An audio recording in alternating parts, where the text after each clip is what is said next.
Hello everyone, welcome to the channel. ये previous year question paper का second lecture है। इससे पहले फूड्स के हमने 15 क्वेश्चन एनालाइज किए हैं। उसमें मैंने आपको बताया कि हम कैसे स्मार्ट एलिमिनेशन से कट करके आंसर को लेकर आ सकते हैं, और इम्पोर्टेंट फैक्ट्स हैं वो क्वेश्चन पेपर से ही हम कैसे कलेक्ट कर सकते हैं। तो वो ये सब बताया, क्योंकि एक जगह पे फैक्ट मैंने जैसे मेरे फ्रेंड से भी इसका डिस्कशन किया, तो कहीं पे भी कोई भी सोर्स इतना सफिशिएंट नहीं है कि जहाँ पे आपको हर क्वेश्चन का आंसर मिल जाएगा। मतलब 50% का हम हो सकता है कि कहीं से, वो भी हम एनालिसिस बेस पे कि हम बहुत ज़्यादा एनालिसिस कर रहे हैं उस क्वेश्चन के आंसर के साथ, तब हमें एक जगह पे मिल सकता है। अदरवाइज़ तो कोई भी सोर्स मैं कहूँगी सफिशिएंट नहीं है। तो एक क्वेश्चन गाइज हम यूजीसी नेट जेआरएफ के उठा रही हूँ, एएसआरबी नेट के, डीएसएसबी और अदर जो स्टेट लेक्चर के एग्ज़ाम रहते हैं, जैसे असिस्टेंट प्रोफेसर के हो गए, या राजस्थान, हरियाणा, यूपी, जो वहाँ से मैं जो भी इम्पोर्टेंट क्वेश्चन है वो सब उठा के एक जगह पे कंपाइल करके आपको बता रही हूँ कैसे कैसे फैक्ट कलेक्ट करना है। क्योंकि मेरा यही स्ट्रेटजी थी कि मैं जितने हो सकता था क्वेश्चन पेपर एनालाइज करती थी। मैंने बुक्स बहुत रेफ़र की थी, ट्रूमैन है, कोस्मोस है, लेकिन कहीं पे भी सफिशिएंट मटेरियल मिलता ही नहीं था। तो इसलिए मैं क्वेश्चन पेपर को ज़्यादा से ज़्यादा एनालाइज करती थी। तो फर्स्ट क्वेश्चन है, टेक्सटाइल कर रहे हैं आज हम। टेक्सटाइल का फर्स्ट क्वेश्चन है, salt is added in dyeing for. इसका आंसर है एग्जॉशन। तो ये प्रूव करने के लिए मैंने यहाँ पे दिया हुआ है, ये डायरेक्टली है कि ये डायरेक्ट डाई में यूज़ होता है, और इसका एग्जॉशन रेट कम रहता है डायरेक्ट डाई का, तो इसलिए एग्जॉशन रेट बढ़ाने के लिए सोल्ट को, जो सेलुलोजिक मटेरियल है, उस पर यूज़ करते हैं। तो ये दे रखा है कि crucial role of catalyst, extremely high affinity for water. Broadly speaking, salt is necessary for 3 ways. First, to drive dye give into textile during dye process in textile. Secondly, use salt lead to maximum exhaustion of dye molecules during dyeing process in textiles. तो इसका exam answer है B. फिर second है, anti static finish on textile fabric produces the following effects. ये है कि improves the surface conductivity. तो ये इसका मैंने यहाँ पे दिया हुआ है, जैसे principle mechanism of anti static finishes are increasing the conductivity of fibre surface equivalent to lowering the surface resistivity, lower कर देंगे surface resistivity, and reducing frictional forces through lubrication. फिर ये anti static finish are used for removal in synthetic fibre of the unwanted effects of electrostatic charge produce during production. मतलब ये कि electrostatic charge रहते हैं उसको रिड्यूस करना है हमने, इसलिए हम एंटी स्टैटिक फिनिश को यूज़ कर रहे हैं। तो गाइस इसमें मैं कैसे एलिमिनेशन बता रही हूँ आपको। जैसे दो को हम करेंगे कि ये इंक्रीज स्टैटिक बिल्डअप है, ये तो हो ही नहीं सकेगा, क्योंकि डिक्रीज़ कर रहे हैं। एंटी स्टैटिक हो गया तो ऑब्वियसली उसको डिक्रीज़ करने के लिए एंटी स्टैटिक चार्ज है, तो उसको कम कर रहे हैं। तो ये जैसे फोर्थ है, इसको तो हम कट करेंगे, हम दो पे आ गए। फिर जैसे इससे दो में मतलब 50% का चांस तो यहीं पे बन जाता है, एक अगर ऑप्शन को हम कट कर रहे हैं तो। फिर ये जैसे ये कुछ हमारे पास नॉलेज भी होनी चाहिए, तो ये मैंने गाइस आपको दी है। जैसे क्या कर रहा है ये, इम्प्रूव द सरफेस कंडक्टिविटी, ये डायरेक्ट बोल रहा है यहाँ पे कि lowering the surface resistance and improve the conductivity of the fibre. तो ये दे रखा है इसमें। फिर है ये आपको नॉलेज मतलब यहाँ से ही गेन करनी है कि ये क्या कर रहा है, develop an electric charge opposite that of fibre. Opposite हो जाएगा तो फिर वो मतलब रेजिस्टेंस दे देगा उसको, स्टैटिक नहीं बनने देगा। फिर इसका कोई रोल नहीं दे रखा, repel molecules of water from the surface of the fibre, ये रेपेलेंट फिनिश होती हैं, इसका कोई वही आंसर ही नहीं है। तो इसको भी हम अगर थोड़ा सोचेंगे तो इसको कट करेंगे, तो ये वैसे भी आंसर आ रहा है, इसको कट किया और फिर भी इसका आंसर आ रहा है। ऐसे ही है जैसे प्रिंसिपल इन टेक्सटाइल डिज़ाइंस क्या हैं, ये डायरेक्ट ही क्वेश्चन है। तो ये 5 प्रिंसिपल हैं इसके, ये मैंने वीडियोस में अच्छे से करवा रखे हैं, और ये मैंने जैसे यहाँ पे एग्जांपल भी दे रखा है जो मैंने नोट्स में करवाए हैं, वीडियो में करवाए हैं। प्रोपोर्शन है, बैलेंस है, रिदम है, एम्फेसिस है, हारमोनी है, तो इसमें कहीं पे भी लाइट का रोल नहीं है। तो ये कट कर दिया और ये आंसर आ रहा है। फिर तो बहुत ईजी क्वेश्चन है, और ये बहुत ही मतलब ब्रीफ में मैंने आपको वीडियोस के अंदर बता रखा है, प्लीज़ आप उसको देखिए, आपको बहुत बेनिफिट होगा। 2 या 3 बार आप अगर वीडियो को सुन लोगे तो आपका बहुत कंटेंट बिल्ड हो जाएगा और उसको एनालिसिस करने में बहुत ईजी होगा आपका क्वेश्चन पेपर सोल्व करने में। फिर है electronic and micro processor control alternative in weaving have resulted in. ये कह रहा है कि जो हम अल्टरनेटिव लेके आए हैं, जो पहले हमारे पास मटेरियल था उसका अल्टरनेटिव लेके आए हैं इलेक्ट्रॉनिक एंड माइक्रो प्रोसेसर। तो अल्टरनेटिव लेके आ रहे हैं तो ऑब्वियसली कोई बेनिफिट ही करने के लिए लेके आए होंगे, उसको नेगेटिविटी करने के लिए हम नहीं लाएंगे। तो इसमें दे रखा है better and assured quality fabric. Obviously जो इलेक्ट्रिकल आ रहा है तो हैंडलूम में की बजाय जैसे पावरलूम आ रहे हैं तो उसका बेटर रिजल्ट आएगा। फिर हाई नॉइस एंड वाइब्रेशन, तो इसको हम क्यों कहेंगे कि क्यों लेके आए हैं, इसमें भी कुछ ना कुछ मतलब टेक्नोलॉजी लगा के इसको कम करने की कोशिश करें। तो नेगेटिव तो हम इसको लेंगे ही नहीं। वैसे भी 4 ऑप्शन कहीं पे भी नहीं है, तो एक को कट किया तो ये सारे हाई रेट ऑफ प्रोडक्शन भी ज़्यादा होगी अगर इलेक्ट्रिसिटी वाला कुछ भी इंस्ट्रूमेंट लेके आ रहे हैं। कंसिस्टेंसी भी होगा, रिलायबल भी होगा। तो इसका आंसर वैसे ही आ रहा है डायरेक्ट। तो गाइस ऐसे करके हम कट करके आंसर को बहुत जल्दी लेके आ सकते हैं। जैसे ये है, फिर anthropometric is concern with the structural dimensions. इसका मैं बताती हूँ जैसे आपको, जैसे इसका आंसर है कि सी। तो सी में वेस्ट सरकमफेरेंस है, बॉडी हाइट है और वेट है। वैसे मुझे आंसर मतलब मुझे पता है कि क्या रहता है इसमें डायमेंशन में, स्ट्रक्चरल डायमेंशन में, एंथ्रोपोमेट्रिक में। तो गाइज ये जैसे बॉडी पोजीशन है, इसका क्या रोल है, हमें तो मेजरमेंट लेना है, एंथ्रोपोजिशन में लेना है, इसका वेट कितना है, गर्थ कितनी है, हाइट कितनी है, इस टाइप से लेंगे। तो बॉडी पोजीशन कैसे भी रहे उसका मेजरमेंट के उसमें कोई ज़्यादा मतलब आएगा नहीं स्ट्रक्चरल डायमेंशन में।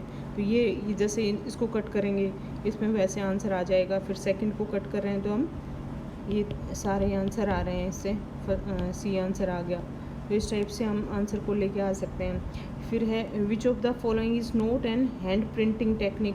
तो हैंड प्रिंटिंग में ये डुप्लेक्स होती है, इसमें प्रिंटर यूज़ करते हैं, ये जो कंप्यूटर प्रिंटर बोलते हैं वो ये यूज़ हो रहा है। तो इसमें कोई हैंड का कोई रोल ही नहीं है। तो ये भी डायरेक्ट क्वेश्चन है। स्क्रीन है, ये भी हैंडमेड रहती है। ब्लॉक हैं, वो भी ब्लॉक्स, हैंड ब्लॉक्स रहते हैं। स्टेंसिल भी हैंड से बनाई जाती है। ये हम जैसे टेक्सटाइल लैब्स वगैरह में प्रैक्टिकल वर्क में करते रहते हैं। तो ये ध्यान रखना कि ये कंप्यूटर प्रिंटिंग होती है, तो इसका कोई रोल नहीं है, ये डायरेक्ट फैक्ट है। Which of the following garment finish is used for finishing number of garments together. जैसे इसका भी गाइज ये मतलब वही है, फोम प्रेस है ये, मतलब जो अलग अलग वो रहती हैं। तो ये फिनिशिंग मतलब नंबर ऑफ गारमेंट्स के लिए एक टनल रहती है, उसमें फिनिशिंग दी जाती है। तो ये भी फैक्चुअल है, इसमें कोई ज़्यादा मैं आपको समझा नहीं सकती। इसका आंसर है इसमें मतलब बी रहेगा। तो कुछ हैं इसमें थोड़ा सोच के करना है कि जैसे बक प्रेस है, तो इसमें हम एक ही टाइप का ले सकते हैं। जैसे कोई भी कटिंग डाई प्रेस होती है, कुछ डाई की प्रेस रहती हैं। तो टनल में मतलब ये है कि इसमें मेजॉरिटी एक साथ में हो जाती है नंबर ऑफ गारमेंट्स का। फिर है match the dice given in list 1 with the properties given in list 2। ये भी गाइस मैंने आपको क्लास में बहुत अच्छे से करवाया हुआ है। ये मैंने यहाँ पे एग्जांपल जैसे वो भी दे रखे हैं कि जैसे ये मैंने इसी वीडियो में जैसे यहाँ पे डायरेक्ट डाई का है, आयनिक है, ये सब जो भी इंपॉर्टेंट पॉइंट्स हैं इनके सब मेंशन किए हुए हैं वहाँ पे। इसी टाइप पे डिस्पर्स का है, जो एक का नेफ्थोलन डाई बोलते हैं इसको, सेलुलोज फाइबर के लिए low temperature based and fasting. तो जो भी इनके डाइस के इंपॉर्टेंट है, क्योंकि बहुत ज़्यादा टेक्निकल में जा नहीं सकते, क्योंकि हमें 5 सब्जेक्ट कवर करने रहते हैं। तो कोई भी किसी भी सब्जेक्ट का हो, उसका हो सकता है उसको बहुत ज़्यादा टेक्निकल नॉलेज हो, लेकिन अदर सब्जेक्ट में इतना टेक्निकल नहीं कर सकते। तो ये जैसे मैंने बहुत ही ब्रीफ में समझा रखा है, आप वीडियो में जाके देख सकते हैं। फिर इसमें देखो मैं टेक्निक से बता देती हूँ, अगर आपको 1 या 2 भी आपको पता है तो। जैसे ही एसिड डाई का है, तो एसिड डाई का ये डायरेक्ट वहाँ पे दिया हुआ है, एनायनिक है और वाटर सोल्युबल रहती है ये। तो ये इसका बी आंसर है। जैसे ए का है 4th है, तो dye develop within the textile from a chemical reaction. A का है, ए का 6th है, सॉरी ए का 6th है। तो वाटर सोल्युबल एनायनिक डाई है ये। फिर है बी का अजोइक का क्या है कि डाई, ये 4th आएगा, क्योंकि dye develop within the textile from a chemical reaction. तो ये मैंने जैसे आपको बता रखा है, इसमें नेफ्थलेशन प्रोसेस रहती है। तो इसलिए इसको बोलते हैं कि ये मतलब डायरेक्टली इसमें बेस और साल्ट होते हैं तो उसके कोई कलर दिखाई नहीं देते, लेकिन जब हम रिएक्शन करेंगे तो ये कलर प्रोड्यूस होता है। तो इसलिए इसको क्या बोलते हैं, dye develop within the textile from a chemical reaction.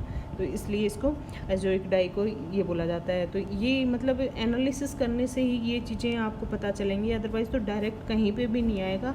और ये एनालिसिस जब तक नहीं होगा जब तक आप बहुत सारे क्वेश्चन पेपर मतलब सोल्व नहीं करोगे और कंटेंट मतलब आप नहीं रखोगे माइंड में, तभी एनालिसिस हो पाएगा। तो ये देख लेना। फिर सी का है, जैसे 5th है वाटर इनसोल्युबल है, ये भी मैंने दे रखा है। जैसे एक जगह पे और भी मैंने क्लासिफिकेशन दे रखी है, तो सल्फर डाई है वो इनसोल्युबल सोल्युबल की भी क्लासिफिकेशन दे रखी है, तो वो देख लेना। ये हो गए। फिर वेट डाई है वो सेकंड में applied as a reduced leuco compound, ये जैसे वेट डाई यूज होती है उसमें।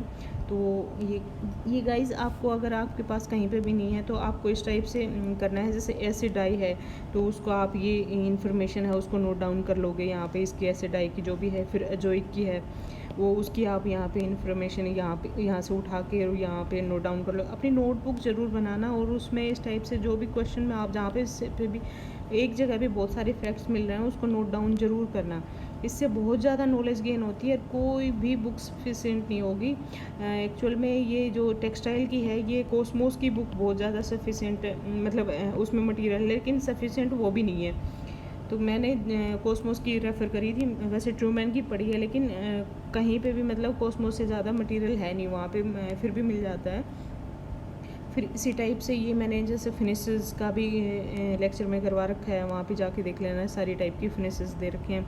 फिर give the correct sequence in the processing of textiles, तो ये भी आपको एनालाइज से ही होगा, डायरेक्टली कहीं पे भी सीक्वेंस बहुत ज़्यादा नहीं होगी। पर ये है कि जैसे इनकी डेफिनेशन हमें पता होती है तो हमें पता चल जाता है कि पहला स्टेप कौन सा है।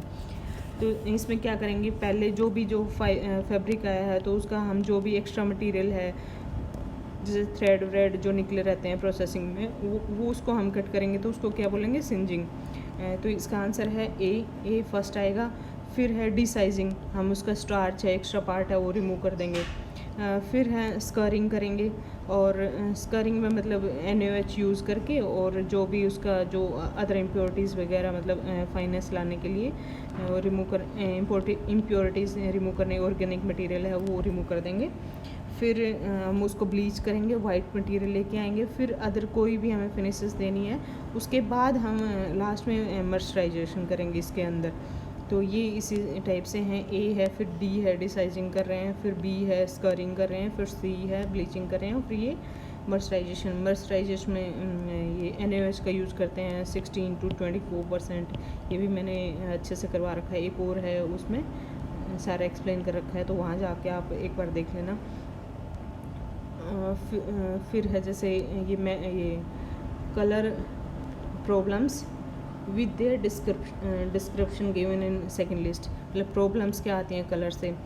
तो ये डायरेक्टली एक ही जगह पे आपको बहुत सारा फैक्ट मिल रहा है, ये कहीं पे भी नहीं मिलेगा आपको कि एक जगह पे इतनी कलर प्रॉब्लम्स आएंगी। फ्रोस्टिंग का क्या है, फ्रोस्टिंग का इसका आंसर है जैसे बी।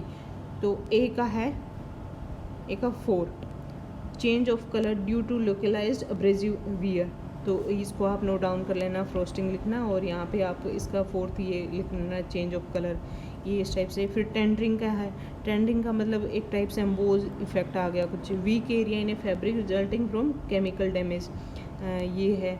फिर बारे का है, बारे का सेकंड है हॉरिजॉन्टल ऑफ शेडमेंट अक्रॉस फैब्रिक। किसी के पास भी इतनी इन्फॉर्मेशन एक जगह पे नहीं होगी, आपको क्वेश्चन पेपर से ही जितना गेन कर सकते हो आप उतना लेना। फिर मेटामेरिज्म है, same colour appears different and different light sources, तो ये सारे आप नोट डाउन कर लेना एक जगह पे। तो इस टाइप से। फिर नेक्स्ट है जैसे ये भी एलिमिनेशन से, जैसे मैंने ये चोप की जगह पे चोप कर रखा है यहाँ पे, तो ये जैसे मैंने करवा रखा है, तो ये ध्यान रखना है आपको कि चोप फुलकारी में कौन कौन से हैं। चोप है, चूबर है, तिला, सालू, सांची, वरीदाबाग, थीरमा, ये फुलकारी हैं सब। तो इससे मुझे जैसे दो पता है कि थीरमा और चोप हैं, ये क्या हैं, फुलकारी हैं। तो फुलकारी में हम ये है, फिर मुझे ये भी चोप का भी पता है कि रेड कलर फुलकारी रहती है। तो इसलिए मैंने ए को थर्ड किया, इस टाइप से ए को थर्ड किया। एक ही आ रहा है, उसी से आंसर आ रहा है। तो गाइस जितना भी मतलब आप कम से कम वो कंटेंट रखो, लेकिन आपको माइंड में बिल्कुल एग्जैक्टली होना चाहिए कि हाँ ये इसमें मैं श्योर हूँ कि ये चीज़ है। तो इसलिए जितना से कम ज़्यादा कंटेंट रखो कि एक नोटबुक में आप लास्ट में आपको बहुत ज़्यादा इन्फॉर्मेशन गेन करने की, बहुत ज़्यादा साइंटिफिक पढ़ने की, यूजीसी नेट या अदर ये कॉम्पिटिटिव, क्योंकि पाँचों सब्जेक्ट में इतना पीएचडी हम नहीं कर सकते हैं। तो इसलिए जितना मटेरियल हो उसको क्रिस्प रखो, एक ही नोटबुक बनाओ, उसी के अंदर जितना हो सके उतना कंपाइल करके रखो और उसको माइंड में रहना चाहिए। लेकिन वो फिर जैसे ये भी मैंने दे रखे है, रतन चौक बात है, छाबरी बात है, ये सारे ये दे रखे हैं। जैसे रतन चौक बात है तो उससे भी क्लियर हो रहा है कि ये क्या है, ये पटोला है, ये इतना पता चल रहा है मुझे। तो ये इससे वैसे भी आ जाता है क्वेश्चन, जैसे वैसे तो एक उसी से आ रहा है, पर ये भी ये जैसे मैंने मेंशन कर रखा है कि ये पटोला है, रतन चौक बात है वो पटोला विद सी का है first, Patola with cross diagonal designs. तो और फिर ये छापरी बात है, ये पटोला विद बास्केट डिज़ाइन, ये आपको ध्यान रख लेना है। तो चलते हैं फिर नेक्स्ट है ये जैसे give the correct sequence of wet spinning, ये मैंने आपको सब करवाई हैं, वेट स्पिनिंग, ड्राई स्पिनिंग और मेल्ट स्पिनिंग। लेकिन मैंने आपको 5 जैसे कौन से वेट में काम आते हैं या फिर मेल्ट में कितने, क्योंकि इतना प्रोसेस पढ़ के भी हम मतलब कहीं ना कहीं तो कन्फ्यूज़न हो ही जाता है। ये भी जैसे किसी बुक में भी नहीं है कि इसका प्रोसेस में डायरेक्ट ये आ रहा है कि स्ट्रेचिंग है, वॉशिंग है या सॉलिडिफाइंग है, ये कौन से स्टेप पे है, ये कहीं पे भी नहीं मिलेगा आपको, नेट पे भी नहीं मिलेगा इवन। लेकिन जैसे ये बुक है, इससे मैंने थोड़ा एनालिसिस करके की दिया, ऐसे ही कॉस्मोस में भी दे रखी है, उसमें थोड़ा सा और भी ज़्यादा क्लियर नहीं है, तो इसलिए मैंने ये ऑनलाइन आपके लिए रखा। इसमें क्या है कि इसका आंसर है सी, तो इसमें आएगा फर्स्ट सी। तो मैं आपको बताती हूँ यहाँ पे जैसे ये है, इसमें सॉलिडिफाई कर रहे हैं, तो जो भी जैसे डोप सॉल्यूशन लिया, कोई भी केमिकल सॉल्यूशन लिया, उसको पंप के थ्रू निकाला और फिर ये कोगुलेशन बाथ रहता है ताकि वो सॉल्यूशन आए, वो सॉलिडिफाई होए, और कुछ सॉलिडिफाई होगा ऐसे रबर की तरह चलेगा, तो फिर इनको स्ट्रेच कर रहे हैं। तो फिर सेकंड है कौन सा स्टेप, सी के बाद ए, स्ट्रेचिंग कर रहे हैं। फिर स्ट्रेचिंग के बाद हम केमिकल ट्रीटमेंट देंगे, जैसे यहाँ पे कोगुलेशन बात आ गया, फिर इसको वॉशिंग करेंगे, केमिकल ट्रीटमेंट देंगे और फिर इसको उसके जैसे एज ए फिलामेंट यार्न की तरह पे उस पर वो कर लेंगे, ड्राइंग करेंगे। फिर मतलब इसको केमिकल ट्रीटमेंट देने के बाद ड्राइंग करेंगे, फिर हम उसको वाइंड अप करेंगे बोबिन वगैरह पे। तो इस टाइप से आंसर निकाल सकते हैं हम, लेकिन ये कहीं पे भी आपको नहीं मिलेंगे क्वेश्चन पेपर से ही। आप एक जगह पे सारी प्रोसेस ले लेना और इसको इस टाइप से मेंशन करना, जैसे सॉलिडिफाइंग करेंगे पहले, फिर हम उसको स्ट्रेचिंग करेंगे, फिर हम वॉशिंग करेंगे, इस टाइप से। फिर ये प्रोसेस की तरह पे सिर्फ एक ही लाइन में आप इसको मेंशन कर लेना ताकि आपको बार बार देखने में ईजी रहेगा। फिर है what is the sequence in the production of line assembly for the trousers. ये गाइस वैसे इसमें कोस्मोस में गिवन है, मैंने आपको दिया नहीं है, लेकिन हर उसकी असेंबली दे रखी है तो इतना हम नहीं दे सकते, तो लेकिन कोस्मोस में से आप देख लेना जाके। तो इसका आंसर है ए। पहले हम क्या करेंगे, pre preparation of pockets, fly labels, इस टाइप के क्वेश्चन हो भी जाते हैं वैसे। फिर production of back of trouser, फिर पहले स्लीव, फ्लाई, जो भी लेबल वगैरह लगाने हैं वो उनको प्रिपेयर कर लेंगे। फिर प्रोडक्शन करेंगे, ट्राउज़र्स वगैरह बनाएंगे, बैक करेंगे, बैक की। और फिर बी है प्रोडक्शन ऑफ फ्रंट, फिर फ्रंट कर रहे हैं। और फिर assembling of garment part, last में हम गारमेंट पार्ट को असेंबल कर लेंगे। लेकिन इसमें देखो आंसर वैसे भी आ रहा है कि जो डी है वो एक में ही लास्ट में आ रहा है, तो इनको सबको कट करो और ये आंसर आ रहा है।